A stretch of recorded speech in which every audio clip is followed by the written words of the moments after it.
Hey YouTube, it's Weird Paul. We're checking out a movie here that I made in July of 1985, and it's called The Summer of '85. Okay? And I wrote the script for this film on July 28th, 1985, and then I filmed it the next day, on the 29th. And I play sort of a drugged out teenager, which is really a stretch for me because, I'd never done any drugs. And I was wearing a Star Wars shirt there. That's a really cool Star Wars shirt that I had, and I wore that for a while until some kid literally ripped it. He ripped it right off my back in high school. I got bullied a lot in school. I liked that shirt. I was really sad that that kid ruined my shirt. Anyway, the song that's playing in the background is a parody of the Bryan Adams song, Summer of '69. It's called Summer of '85. And I'm just banging on a guitar. I didn't know how to play. It was the warped Willie Nelson guitar that you saw me smash in one of the other videos. I actually put that song on a tape I made called Beatin' with the Ugly Stick in early 1986, but that was never released. Alright, so here he goes in his house here. And I play a kid named Tom. That's my name. And this is kind of down a couple generations, this video. It's not the best quality. The original tape is lost. This is what we got right now to watch. But I hope we find the original tape someday. So, Tom doesn't get along real well with his mom. I told you not to call me Tommy. But that's the name you were born with.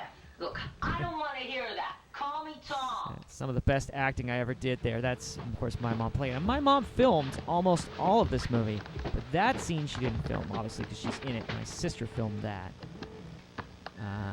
And so I'm in my bedroom here. This is my actual room. I'm really mad. Oh, boy. Those are some pills that my mom had for her neck. And I don't know what was wrong with her neck. But anyway, I pretended to take them there. I didn't really take them. And those pills, I used those a couple times in different movies, but they don't exist anymore. My mom threw them out eventually.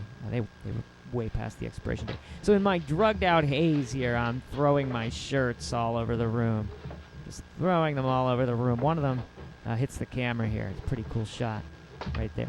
And that's what people do, I think, when they're all drugged out. I don't know. That's what I thought, I guess, at the time.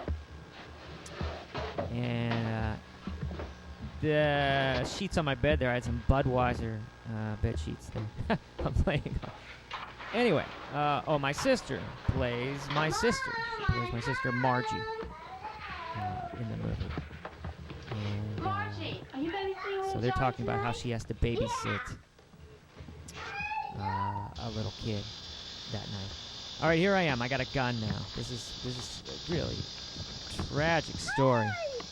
I have a gun, and I just see this little girl on the street. She's just minding her own business here, and I decide I'm going to kill this little girl.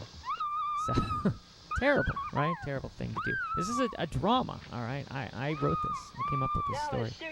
So I shoot her with this cap. That's a cap gun. It's perfectly capable of killing someone in this film. So my worst acting there. So anyway, I decide that I got to hide the body, all right? I'm going to hide it behind a tree.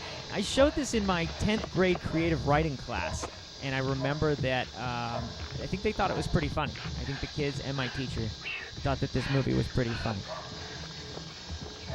Okay, so Tom kills the little girl. He goes back into his house, and then okay, so his mother's gonna watch the news now, on the TV. And my dad is the newscaster. The newscaster's name is Stooley Todd. Why I thought that was a good name for a newscaster, I have no idea.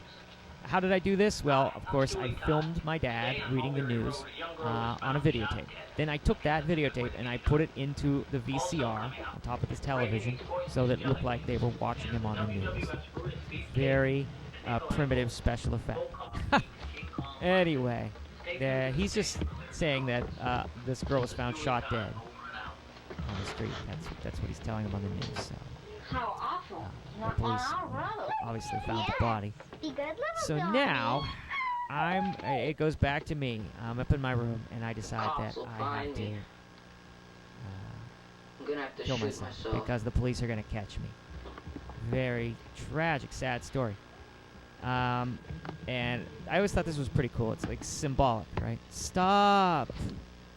But anyway, This whole ending is from an earlier movie. I had filmed an earlier movie called The Rock and Roll Addict, and it kind of had the exact same ending. And I just kind of copied the ending again. But it was that, he killed himself. And then his mom comes in. She hears the shot. She comes in, sees what happened. Oh my God! And she goes to call an ambulance. And my mom dials a couple numbers on the phone, and then she'll turn it off, and then dial a couple numbers, and then turn it off, because she wanted to make sure, she wanted to make damn sure she didn't accidentally call somebody. But she calls the police and tells them what happened. So there you have it. It's one of my little movie projects from Summer of 32 years ago, 85. summer of '85. Check it out on YouTube.